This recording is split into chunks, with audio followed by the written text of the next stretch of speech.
Welcome back to another video, and in this video we will be carrying out a full service on its Mark II TT diesel, which has the CR 170 engine with engine code CFGB.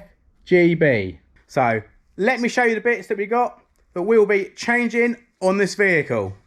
So in this box is the service items for this vehicle. So what we have is a new fuel filter,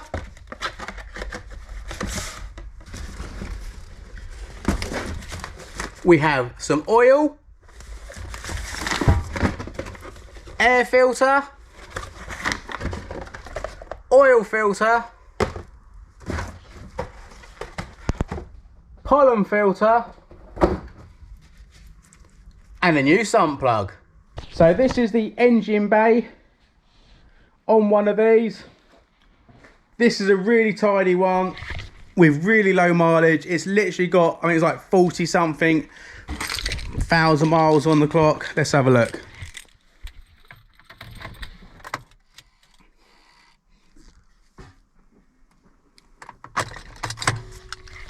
There we go, 46,000 miles. It's 2010, and it's a very nice, tidy example. So what we're going to do first, let's do the oil change. So I start by pulling the dipstick, removing the cap.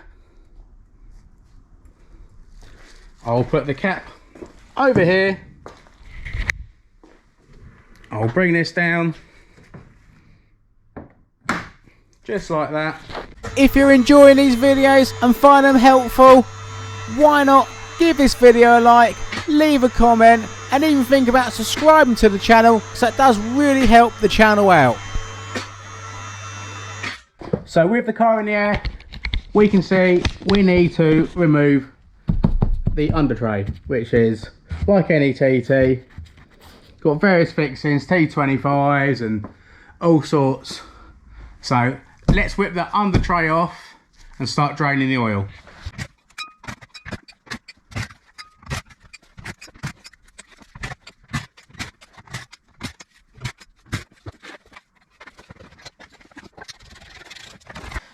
Right, so with the under tray off, let's have a look around.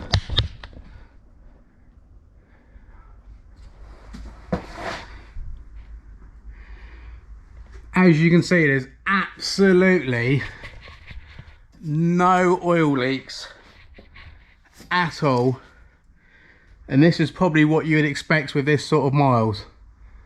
With only 46,000 miles, there's literally nothing. She is proper tidy under here. So let's undo the 19mm drain plug to get that oil out. So with the oil still draining, let's get it down and tackle the oil filter.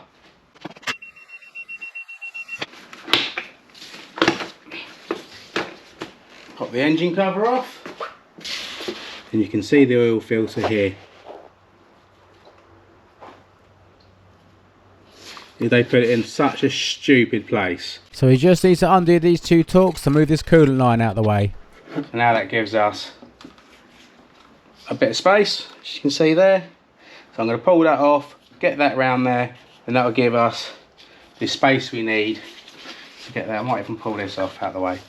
Yeah, so let's move that sensor out of the way as well, and we clip that back on in a minute. So what I'll do, I'll just cable tie that just out of the way, just round anything, just loosely. Just like that. So now we've got a lot better access to this. So just undo that, move that pipe out of the way, and then we can get straight onto that. So I undo the oil filter housing, get it all nice and loose so I can leave the oil just dripping into the housing that's left in there while I remove the hard pipe out the way, so then I can remove the filter. Just move that pipe out the way, and now we can get that out. But to stop oil from going anywhere, let's get a little spill tray in. Pop that there. There she comes. There we go. Upon opening the new filter box, I could see they have actually sent me the wrong one. So I do need to nip out and go and get the correct one. So let's go and sort that out.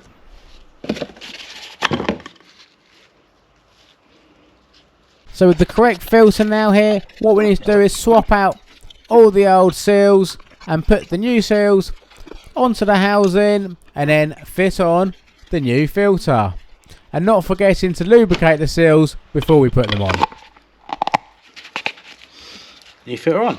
So now with the filter now connected, we need to put it into its place and then torque that to 25 newton meters, then plus another 5 newton meters, which equals 30 newton meters, and then we just connect everything back up, which we undone, and then that is the oil filter changed.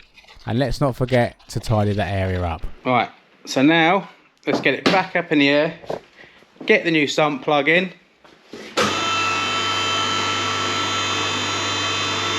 get some oil in it, get the fuel filter done and the air filter. One new sump plug. Torque to 30 newton meters. Alright, let's get some oil in her. So in goes some nice new oil. Then I'll put the oil cap back on. And then I'll put the engine cover back on. Give that a little clean and check the oil level on the dipstick. Now let's start on the fuel filter, which we need to undo these 5 little torques. I think they're like a T15 or T20, so we need to remove all of these, and then you'll see there's a little tab that you put a flathead screwdriver under, just to sort of like get the top bit loose because of the seal, because they are quite stiff. So with the top of the fuel filter housing off, I'm just letting all the fuel drip straight back in there because we don't want to get any airlocks, and it does help to keep as much fuel in there as possible. Obviously you can just top it up with some diesel anyway, but I don't have any, so I'll just try and keep as much as possible. So now let's just remove the seal, get the new seal, get a bit of diesel on it, and now put that in place.